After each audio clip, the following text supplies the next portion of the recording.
आज खुश तो बहुत होंगे तुम। देखो, जो आज तक तुम्हारी मंदिर की सीढ़ियां नहीं चढ़ा, जिसने आज तक तुम्हारे सामने कभी सर नहीं झुकाया, जिसने आज तक कभी तुम्हारे सामने हाथ नहीं जोड़े, वो आज तुम्हारे सामने हाथ फैलाए खड़ा है। ओके, ये डायलॉग तो आपने सुना ही होगा। ये डायलॉग में है ना, मैंने गौर किया कि एक स्ट्रॉन्ग डिक्लेरेटिव सेंटेंसेस है। ओके, यहाँ तक कि वो तुम्हारे सामने हाथ फैलाए खड़ा है। तो ये जो पूरा डायलॉग है ना, इसमें क्या है कि एक स्ट्रॉन्गनेस है, स्ट्रॉन्ग डिक्लेरेशन है। ठीक है, वो खुद को डिक्लेयर करते हैं कि मैं ऐसा था, लेकिन अब मैं हाथ फैलाए खड़ा हूं। ओके, इसका मैंने इंग्लिश में ट्रांसलेशन किया है दोस्तों। तो आप देखेंगे कि मैंने इंग्लिश में जो ट्रांसलेशन किया है, वहां पे मैंने कौन कौन से टेंस यूज किए हैं, कौन से वर्ड्स यूज किए हैं, किस तरह से यूज किए हैं। ओके, सो उसका इंग्लिश में ट्रांसलेशन देखेंगे। You must be very happy. Okay, you must be very happy today. Look, the one who never climbed the steps of your temple, who never bowed his hand in front of you, who never joined his hand in front of you. Today, he stands in front of you with his hands stretched out. Okay, so you must be very happy today. Okay, आज खुश तो बहुत होंगे तुम। Okay, today मतलब आज। तो you must be very happy today. Look, the one who never climbed the steps of your temple, मतलब कि वो आदमी जो कभी तुम्हारे मंदिर की सीढ़ियां नहीं चढ़ा। Who never bowed his head in front of you, वो आदमी जिसने कभी तुम्हारे सामने सर नहीं झुकाया। Okay, never joined his hand in front of you, वो आदमी, वो जिसने आपके सामने कभी हाथ नहीं जोड़े। Today he stand in front of you, वो आपके आगे, आपके सामने। Today he stands in front of you with his hands stretch out. Stretch out मतलब कि फैलाए खड़ा है। ओके, तो ये हो गया इसका इंग्लिश का ट्रांसलेशन, जिसको मैंने ट्रांसलेट किया है इंग्लिश में। तो दोस्तों, इसको मुझे आपको ग्रामेटिकली समझाना है, word by word. Okay, so you must be very happy today.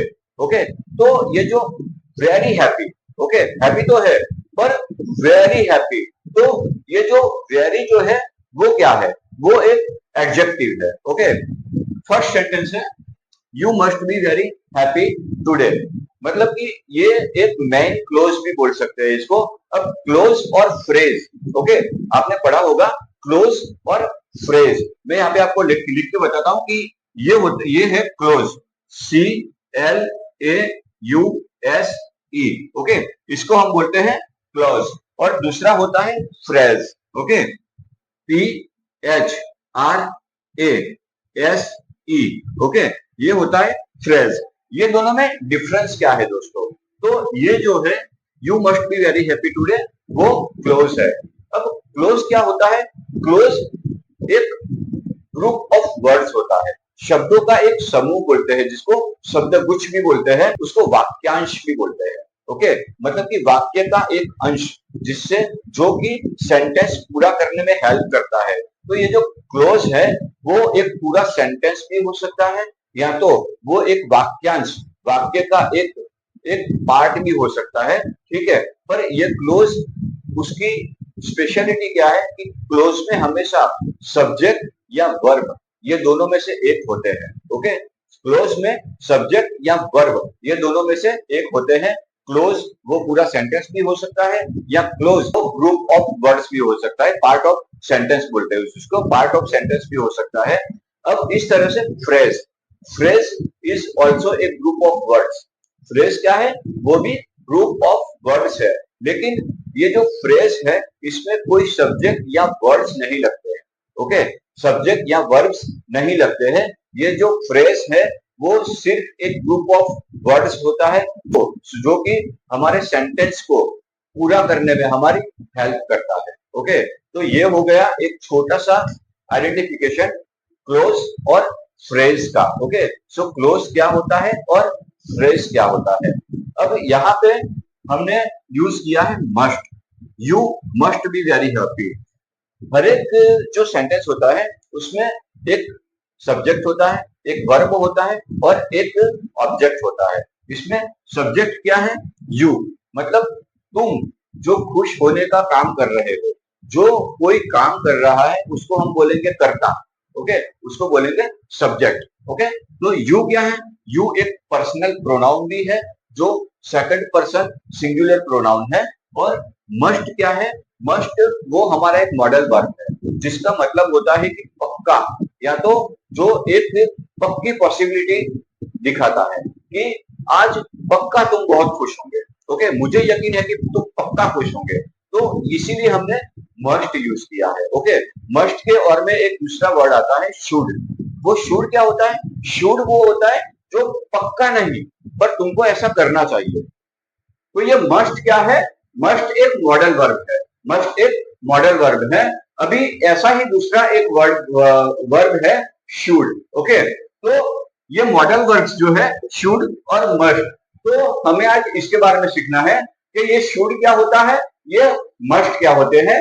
ये दोनों जो है वो एक मॉडल वर्ब्स होते हैं जो कि ऑक्सिलियरी वर्ब यानी कि हेल्पिंग वर्ब के तौर पे भी यूज होते हैं और ये मेन वर्ब के साथ आते हैं। ओके, ऑक्सिलियरी वर्ब यानी कि हेल्पिंग वर्ब इसको बोलते हैं। और ये हमारा जो सेंटेंस में मेन वर्ब होता है उसके साथ आते हैं। तो सबसे पहले दोस्तों हम शुड के बारे में सीखेंगे कि ये शुड क्या होता है। तो शुड जो है वो एक ऐसा एक्सप्रेस करता है, ऐसी बात बताता है कि हमें अगर किसी को एडवाइस देना है, कोई सलाह देना है, कोई सुझाव देना है, कोई हमारी नैतिक बात रखनी है। ओके, मतलब कि हमें एक नम्र निवेदन करना है या नम्र सुझाव देना है, तब हम शुड का यूज करेंगे। तब सेंटेंस में हम शुड का यूज करेंगे। मतलब कि जो शुड है वो शुड एक नम्र सुझाव दे रहा है, नम्र निवेदन दे रहा है, जो कि कंपलसरी नहीं है। हमें कुछ करना चाहिए लेकिन ये कंपलसरी नहीं है। तो दोस्तों एक एग्जांपल देता हूं मैं कि you should drink more water. Okay, यहाँ पे you should drink more water. Okay, यहाँ पे क्या है? You should drink more water. मैंने बोला है आपको कि ये जो शुड है वो ना वो वर्ब के साथ यानी कि मेन वर्ब के साथ यूज होता है। यहाँ पे यू जो है वो सब्जेक्ट है, यहाँ पे शुड जो है वो मॉडल वर्ब है, वो एक ऑक्सिलरी वर्ब है जिसको कि हेल्पिंग वर्ब भी बोलते हैं। अभी ड्रिंक क्या है? ड्रिंक हमारा मेन वर्ब है कि पानी पीने का काम कर रहा है। ओके, ड्रिंक हमारा मेन वर्ब है जो कि पानी पीने का सुझाव दे रहा है। ये मोर वाटर क्या है? ये हमारा ऑब्जेक्टिव है। ओके, तो सब्जेक्ट वर्ब, दो वर्ब है और ऑब्जेक्ट, इससे एक सेंटेंस पूरा बनता है।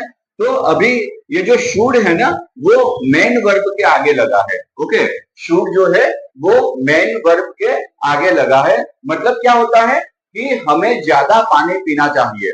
हम जो रूटीन में पीते हैं उससे एक ज्यादा पानी पीना चाहिए। ये हमारे हेल्थ के लिए अच्छा है, लेकिन ये इसमें कंपल्सन नहीं दिखाया है, कंपल्सरी नहीं है कि तुमको ज्यादा पानी पीना ही चाहिए। It is good for our health but it's a choice, it is not a compulsory. Okay, तो ये जो है वो शुड, मतलब शुड का यूज हम तब करते हैं जब हमें कोई नम्र निवेदन देना हो या कोई सुझाव देना हो, कंपल्सरी नहीं है। तो हम दूसरा एक शब्द लेंगे must.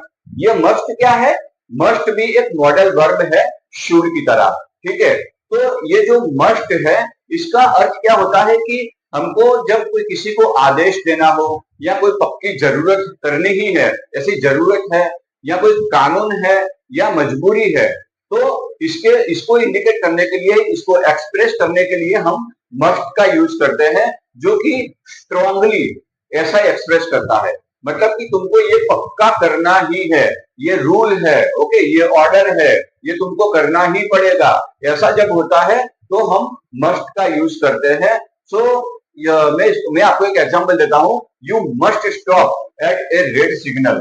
Okay, you must stop at A red signal. Okay, you must stop at A red signal. ये क्या है कि पक्का है. शुड में क्या था कि आपकी हेल्थ की बात हो रही थी, वो आपकी चॉइस थी कि आपको बहुत पानी पीना चाहिए. पर यहाँ पे क्या है कि you must stop at A red signal, यानी कि तुमको रेड सिग्नल पर ट्रैफिक में रुकना ही है. क्यों? क्योंकि सबसे पहले ये एक गवर्नमेंट का रूल्स है. ओके, तो हमको रूल्स जो है वो कंपलसरी ऑबे करना है. ठीक है. दूसरा क्या है, अगर नहीं रुके तो आपका एक्सीडेंट हो सकता है. ठीक है, तो ये हमारी हानि हो सकती है. तो ये सब रीजन की वजह से एक कंपल्सन दिखाया है, एक कंपलसरी है कि हमको रेड सिग्नल पर रुकना ही है, वरना हमारे साथ कुछ भी हो सकता है. हम ये जो गवर्नमेंट के रूल्स है उसका डिसऑबे कर रहे हैं, उसकी वजह से हमें जो चालान या मेमो है वो भी आ सकता है. तो यहाँ पे एक कंपलसरी है. तो ये हो गया डिफरेंस शुड और मस्ट का. अभी क्या होता है कि ये शुड को हमें जब नेगेटिव सेंटेंस बनाना है तो शुड प्लस नॉट लगाएंगे. ओके, और जो मस्ट है मस्ट प्लस नॉट लगाएंगे. Okay, you should not drink more water, मतलब कि तुम्हें ज्यादा पानी नहीं पीना चाहिए. तो इसका जब भी नेगेटिव बनाना हो तो शुड प्लस नॉट और मस्ट प्लस नॉट. यहाँ पे हमने क्या है कि मस्ट लगाया है कि मुझे पक्का यकीन है कि आप बहुत खुश होंगे. ओके, तो यू मस्ट बी, ये मस्ट जो है वो मॉडल वर्ब है. अब ये जो बी है वो भी एक वर्ब है. ओके, ये जो बी है वो भी एक वर्ब है. बी का मतलब है होना. ओके, बी का मतलब क्या है? होना. वेरी हैप्पी, हैप्पी तो है लेकिन वेरी हैप्पी. ओके, तो ये वेरी हैप्पी क्या है? खुश होना और बहुत खुश होना, इन दोनों में अंतर है. ये जो वेरी है वो उसको एडजेक्टिव फ्रेज बोलते हैं. इसको बोलते हैं एडजेक्टिव फ्रेज. मतलब एडजेक्टिव मतलब क्या? ओके, एडजेक्टिव मतलब कि जो करता है, ओके, कर्ता की कुछ विशेषता इंडिकेट करता हो, कर्ता की कुछ विशेषता इंडिकेट करता हो, उसको हम बोलेंगे एडजेक्टिव. यानी कर्ता जो है वो खुश तो है लेकिन वो बहुत खुश हो रहा है. तो एक एग्जांपल से हम सीखेंगे कि हैप्पी होना और वेरी हैप्पी होना, इन दोनों में डिफरेंस क्या है. ओके, खुश हुआ, खुश हुआ. तो देखा दोस्तों ये एग्जांपल, इसमें पहला जो है वो मुगम्बो खुश हुआ लेकिन इतना नहीं हुआ. लेकिन दूसरा जो वीडियो है उसमें आपको उसकी खुशी झलकती दिख रही होगी. ओके, तो वो खुश नहीं हुआ, वो बहुत खुश हुआ, वो वेरी हैप्पी. ओके, तो ये डिफरेंस होता है खुश हुआ और बहुत खुश हुआ. Okay, happy and very happy. दोस्तों इस एग्जांपल के जरिए हम सीखेंगे कि ये एडजेक्टिव क्या होते हैं और एडवर्ब क्या होते हैं. तो मैं यहाँ पर 3 सेंटेंस लेता हूं कि Mogambo is very happy. Okay, Mogambo is very happy, Mogambo is happy and Mogambo is very very happy. Okay, तो यहाँ पे जो है एडजेक्टिव क्या होगा कि एडजेक्टिव होगा यहाँ पे हैप्पी. ओके, एडजेक्टिव होगा यहाँ पे happy. Mogambo is happy, Mogambo is very happy, Mogambo is very very happy. तो दोस्तों ये जो हैप्पी है वो यहाँ पे एडजेक्टिव है. ओके, अब एडजेक्टिव क्या होते हैं कि एडजेक्टिव वो वर्ब होते हैं जो नाउन या प्रोनाउन की विशेषता बताते हैं. एडजेक्टिव जो नाउन या प्रोनाउन की विशेषता बताते हैं या उनके बारे में कुछ इंफॉर्मेशन देते हैं, उनके बारे में इंफॉर्मेशन देने का काम करते हैं, उसे एडजेक्टिव कहते हैं. तो यहाँ पे क्या है कि यहाँ पे नाउन और प्रोनाउन, मोगम्बो इज हैप्पी, तो यहाँ पे ये जो मोगम्बो है वो एक नाउन हो गया, एक प्रॉपर नाउन है. ओके, कि जो अमरीश पुरी का किरदार है वो मोगम्बो के तौर पे लिया है, तो मोगम्बो एक प्रॉपर नाम है. वो नाउन को इंडिकेट करने के लिए हमने यहाँ पे एडजेक्टिव लिया है कि ये हैप्पी वो एडजेक्टिव है. ओके, यहाँ पे जो हैप्पी है वो एक एडजेक्टिव है और यहाँ पे भी हैप्पी है जो एडजेक्टिव है जो कि मोगम्बो को मॉडिफाई करता है. ओके, मतलब कि नाउन या प्रोनाउन उसको मॉडिफाई करने के लिए हम एडजेक्टिव का यूज करते हैं. या तो ऐसा कोई वर्ड जो कि नाउन या प्रोनाउन को मॉडिफाई करता हो, उसके बारे में विशेषता बताता हो, उसे हम एडजेक्टिव कहेंगे। अभी ये एडवर्ब, एडवर्ब क्या होते हैं? अब दोस्तों एडवर्ब ये चीज है कि एडवर्ब वो इंफॉर्मेशन देता है अबाउट वर्ब, एडजेक्टिव, एडवर्ब और फ्रेज। ठीक है, तो एडवर्ब जो है वो अपने दूसरे एक एडवर्ब के बारे में भी इंफॉर्मेशन दे सकता है। ओके, एडवर्ब सबसे पहले क्या है कि वर्ब के बारे में इंफॉर्मेशन देता हो, मतलब कि वर्ब की विशेषता बताता हो, एडजेक्टिव की विशेषता बताता हो, एडवर्ब की विशेषता बताता हो, या कोई फ्रेज हो उसकी विशेषता बताता हो, उसको हम बोलेंगे एडवर्ब। तो यहाँ पे एडवर्ब क्या है कि मोगम्बो इज हैप्पी, ये हो गया हमारा adjective. Okay, Mogambo is happy ये हमारा एडजेक्टिव हो गया। अभी मोगम्बो इज वेरी हैप्पी, तो ये हैप्पी क्या है? एडजेक्टिव है। अब हैप्पी ने मोगम्बो की विशेषता दर्शाई। ओके, हैप्पी ने मोगम्बो की विशेषता दर्शाई कि मोगम्बो हैप्पी है। बट ये जो एडजेक्टिव है, जो कि नाउन है मोगम्बो, उसके बारे में विशेषता दर्शाने वाला शब्द हो गया एडजेक्टिव। तो ये जो एडजेक्टिव है उसकी विशेषता दर्शाई वेरी ने कि वो खुश तो है, वो खुश तो है, मगर कितना? Okay, how much he is happy, तो very happy. Okay, how much he is happy, तो वेरी हैप्पी, मतलब कि वो बहुत खुश है। अभी इसमें ही दूसरा एक पार्ट देखा होगा कि जिसमें मोगम्बो की खुशी छलकती दिख रही है, तो he is very very happy. Okay, तो ये एग्जांपल क्या है कि Mogambo is very very happy. तो ये हैप्पी जो है वो हमारा एडजेक्टिव हो गया, जो कि मोगम्बो को इंडिकेट करता है। ये हमारा एडवर्ब हो गया। अभी एडवर्ब जो है उसका एक और रूल क्या है कि ये एडवर्ब जो है वो एडवर्ब के बारे में भी इंफॉर्मेशन देता है, या एडवर्ब के बारे में भी विशेषता बताता है। मतलब कि ये जो वेरी है उसको भी, उसके बारे में भी ज्यादा कहना था हमें, तो इसीलिए एक दूसरा एडवर्ब का यूज किया। ये वेरी एडवर्ब है, ये वेरी भी एडवर्ब है, और ये हैप्पी जो है वो एडजेक्टिव है। ओके, क्लियर हो गया दोस्तों कि हैप्पी जो है वो एडजेक्टिव है, वो हैप्पी को मॉडिफाई किया एडवर्ब ने। ओके, एडजेक्टिव को मॉडिफाई किया एडवर्ब ने। अब एडवर्ब का काम ये होता है कि वो एडजेक्टिव को भी मॉडिफाई कर सकता है और वो एडवर्ब को भी मॉडिफाई कर सकता है। मतलब कि मोगम्बो जो बहुत खुश था, वो बहुत खुश के ऊपर भी उससे भी बहुत खुश था, मतलब कि he is very very happy.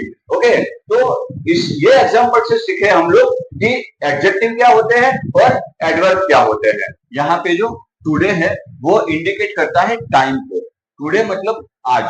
Okay, आज खुश तो बहुत होंगे तुम, तो टुडे क्या इंडिकेट करता है? आज। टाइम यानी कि प्रेजेंट टेंस। ओके, वो प्रेजेंट टेंस को इंडिकेट करता है। तो ये है एक प्रेजेंट टेंस का सेंटेंस। ओके, प्रेजेंट टेंस का सेंटेंस जो सब्जेक्ट को, ओके, एडजेक्टिव, सब्जेक्ट का एडजेक्टिव बताता है कि सब्जेक्ट बहुत खुश है, आज बहुत खुश है। आज वो भगवान को बोल रहे हैं कि आज बहुत खुश होंगे तुम। ओके, अब लुक, लुक यानी देखो।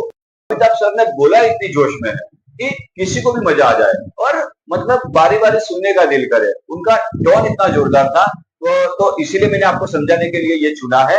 तो दोस्तों ऐसे बहुत से डायलॉग लेके मैं आया हूँ आपके सामने। हम बहुत इंटरेस्टिंग तरीके से हम इंग्लिश सीखने वाले हैं, और मैं आपको ये बात बता दूं कि हम लोग इंग्लिश से अब मॉडर्न इंग्लिश की ओर जा रहे हैं। ठीक है, हर एक युग का कुछ न कुछ, ओके, फॉरवर्ड होता है, परिवर्तन होता है। तो अब हमें वो ऐसा नहीं कि घंटों घंटों पढ़ के हमने बस रट्टे मार लिए, ये रूल्स होता है, वो रूल्स होता है। अरे छोड़ो यार सब रूल्स को, डायरेक्ट सेंटेंस बनाना सीख लो। ठीक है, डायरेक्टली सेंटेंस बनाना सीख लो।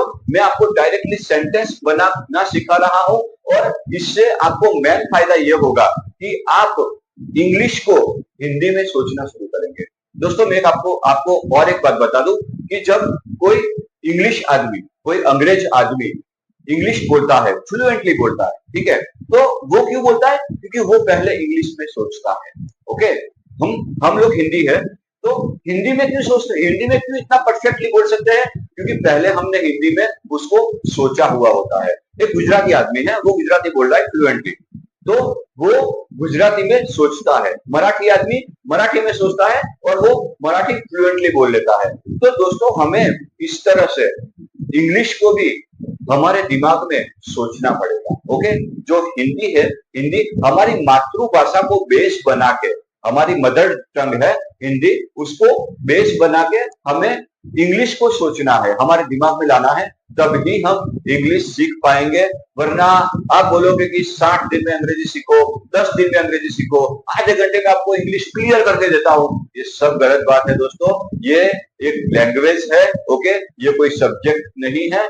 आज तक हम लोग इंग्लिश नहीं सीख पाए हैं ना, उसका एक मेन रीजन बताऊं आपको दोस्तों, बहुत ही खराब है कि हमने इसको सिर्फ और सिर्फ एक सब्जेक्ट के तौर पे पढ़ा है, और सब्जेक्ट, जबकि इतनी वास्ट लैंग्वेज वो कभी सब्जेक्ट हो ही नहीं सकती दोस्तों। क्योंकि जो जैसे कि हम 7th में थे, 7th की एग्जाम खत्म हुई, बुक्स रख दी, ओके, 8th में थे, 8th में आए, 8th की एग्जाम फिनिश हुई, बुक रख दी। पर दोस्तों ये इंग्लिश जो है ना, वो बुक्स रखने की बात नहीं है। इंग्लिश एक लैंग्वेज है, वो इस वास्ट कलेक्शन है, ओके, एक बहुत ही, वो बोलते हैं ना विशाल, मतलब विशाल काय है जिसका कोई एंड नहीं हो सकता।